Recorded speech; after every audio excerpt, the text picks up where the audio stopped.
Welcome to Coming About with David Paragamian, the podcast that dives deep into the minds of leaders who have transformed their businesses and industries, paving the way for a better future.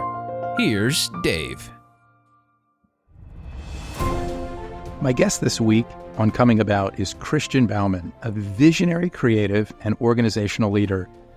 He's had a fascinating career that spanned over 2 decades, and for a decade and a half, he led as co-founder, president, and chief creative officer, one of the most creative, most highly awarded agencies in the business, H4B Chelsea.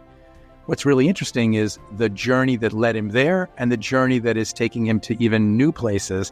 Anxious to get into all of that. What was a surprise to the industry, obviously, Christian, was that you stepped away from a leadership role in the healthcare communications agency business. So I'm anxious to hear about the new chapter that's about to unfold. Welcome to the podcast. Hey, Dave. Thank you. It's fantastic to be here. Oh, thank you.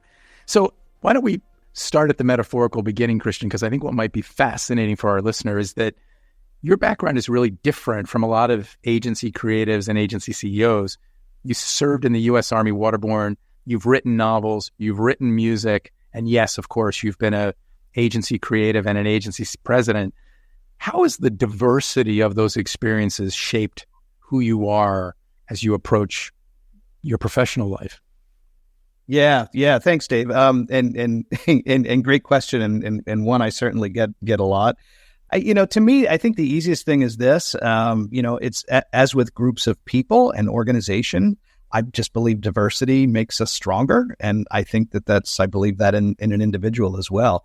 For me, having these different wells of experience to draw on allows me to bring different and sometimes unexpected perspectives to any given problem. So, I've always had fun with it. The one thing you said, you talked about my Army experience, and, I served from 1991 to 1995 as an enlisted soldier in the Army, in Somalia and Haiti and stuff. And, as a leader, to me, military experience takes leadership principles out of the academic or the theoretical, right? In school, it makes it very, very real, very, very quickly. Some in the obvious ways, right? Certainly in terms of accountability and responsibility, nobody would be surprised about that. The one I always think about the most as a leader, though, honestly, is motivation, right? Everyone has this stereotype in their head of what motivation means in the Army or the Marines, right? The drill sergeant screaming at you. And that, it's accurate in training, but it kind of stops there, right? Any good sergeant, any good NCO knows you don't actually motivate people by screaming at them, big surprise. There's some people in New York who don't know that yet, but good NCOs in the Army certainly do. You motivate them through esprit de corps, through personal connection, through empathy. They may not think about it that way or put into those words, but any good NCO knows that, and if you can make that connection, people will do whatever you ask of them that's reasonable, and they'll do it on their own. So, learning that, observing that in the military, has absolutely a parallel with the leadership roles I've had over the years and, in the business world.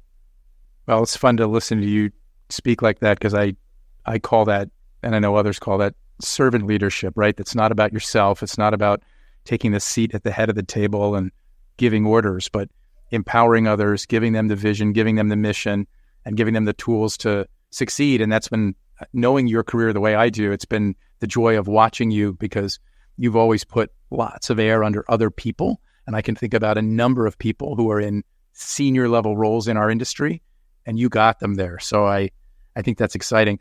On this theme of beginnings, how did you get your first big break? So I get it that you started out in the Army, getting those learnings, getting those experiences and those tours of duty, but how did you get your first big break in advertising?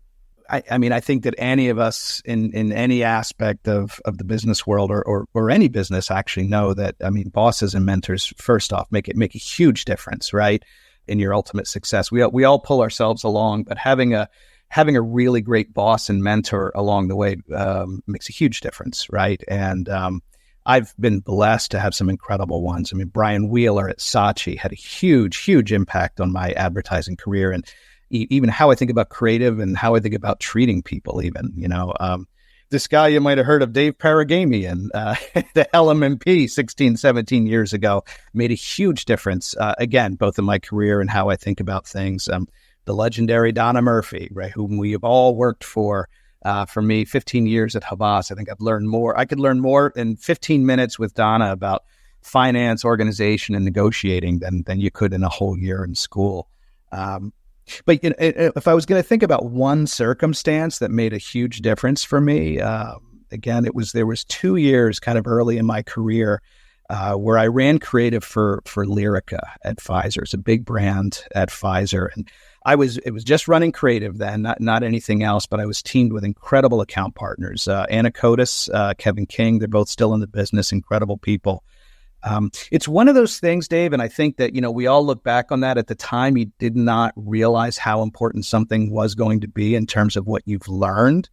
But I swear it was like advertising in business school, like in 2 years, and then I got paid for it because it was actually my job, right? And you think about the boxes checked off. For me, it was huge. It was the first big team I ran directly or indirectly, and that was important. As a creative, I came up through copy. This was the first time I had to supervise art as well, and the art directors. And that's the pivot, right, from manager to leader right there, right? When we're supervising our own discipline, whatever business we're in, if you're a rocket scientist supervising rocket scientists, that's managing. But when you're a rocket scientist who all of a sudden has to manage the guy who mows the lawn or whatever it is, or you're a copywriter who all of a sudden has to manage art directors and you literally don't know what they do or how they do it, that's where you make that switch from management to leadership. So that was huge for me. This was a big Pfizer launch. I mean, anyone in the industry at the time remembers that. It was US and global, right? It was my first big exposure to a global business. And I think the biggest thing for advertising certainly was the clients, right? I mean, again, this was some of the cream of the crop of Pfizer at the time on 42nd Street, working on that brand, and the ability to learn from them, to watch them, to become friends with them was huge in those 2 years. And then also, and this is the kind of thing that we always say in advertising, to get ahead, you also have to make that transition from doer to rainmaker, right? And if you have those great client relationships, a lot of those people I work with on Lyrica, they scattered over the years to other places. And, many of them took me with them, right? And so that's huge, right? That's everything on our side of the business, on the advertising side of the business. So I just cannot discount those 2 years and how important they were to me. So, one of the things, Christian, that you said that I would love to unpack a little bit is that idea that you almost didn't know it at the time, but that role on Lyrica, partnering with these great account leaders that you referenced in Anna Kotis and Kevin King, and working with some really talented marketers at Pfizer, you didn't know it at the time. And in fact, in some ways, I'm sure it was hard work and lots of travel and new people to manage and some long hours and a series of indication launches, one after another, that really challenged you and our whole agency at the time, right? But as you're going through that, and it's a little uncomfortable and it's hard, but it turns out to be this definitive moment that you can look back on over the course of your career and say, wow, that's where I went from manager to leader. And so I think certainly, as I think even about my own career, it's a similar thing of roles that I was thrust into that were a little uncomfortable. And now I look back and say, that was the pivotal role that really helped me. And certainly as I think about someone listening to the podcast, thinking about maybe if I'm a little uncomfortable, it's because I'm growing. That's absolutely true. And it's funny, like you hear that as you're coming up through school and everything. And as a kid that, it's those uncomfortable moments that are going to make it for you and everything. It's something else to actually be in that moment and survive it though, right? Because it's terrifying. Even the Army, Dave, right? As a kid, as a teenager, I was basically a long-haired hippie. The Army was not something I was going to do, right? I ended up doing it because I was working blue collar at the time, and my daughter needed surgery, and the Army has healthcare and blah, blah, blah. Next thing you know, I'm in the Army, had never wanted to be there. And I was terrified of it because it was not something I asked for. It was not something I wanted.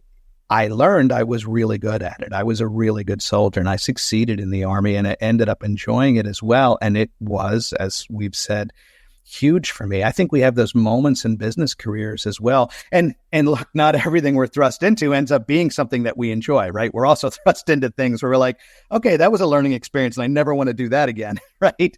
But sometimes you get those ones where you do succeed at it against your own expectations and you find you enjoy it and it changes the trajectory of your career and your life. You brought up something that I'd love to just touch on organically, which is that sometimes we are put in situations where you realize it's not the right thing.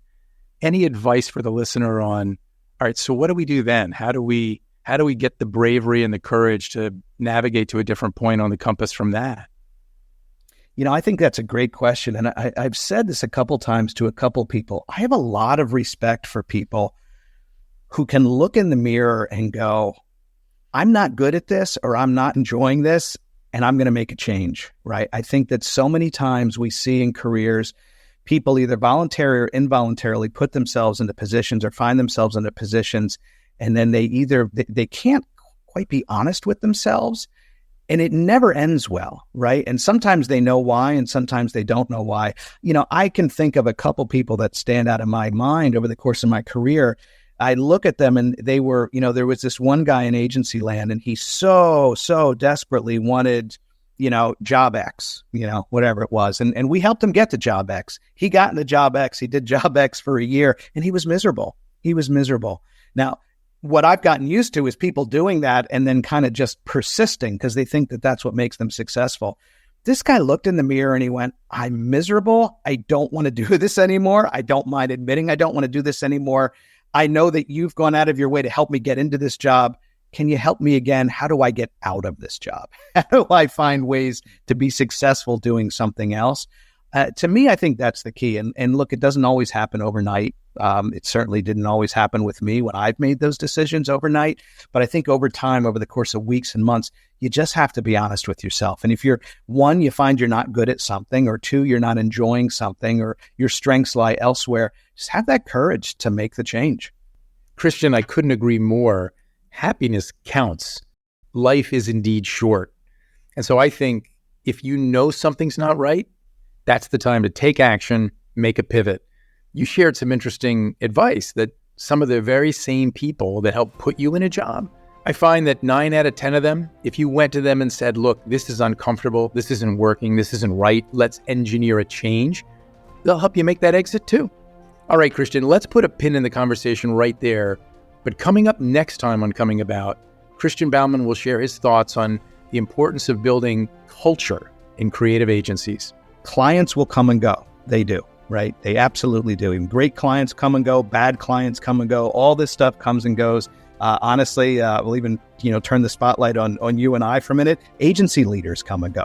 The people that you work with, that's what really matters. And that's what makes up the culture. And that's why people stay in agencies or very quickly leave agencies. This has been Coming About. We hope these conversations have left you feeling empowered and ready to take your organization to the next level. To speak with Dave about your business transformation or to learn more about Health Monitor Network, go to healthmonitornetwork.com. And don't forget to check out his book, Coming About, How We Transformed a Major Media Company and the Lessons There for You. Available wherever books are sold. Coming About with David Paragamian is a production of Advantage Audio.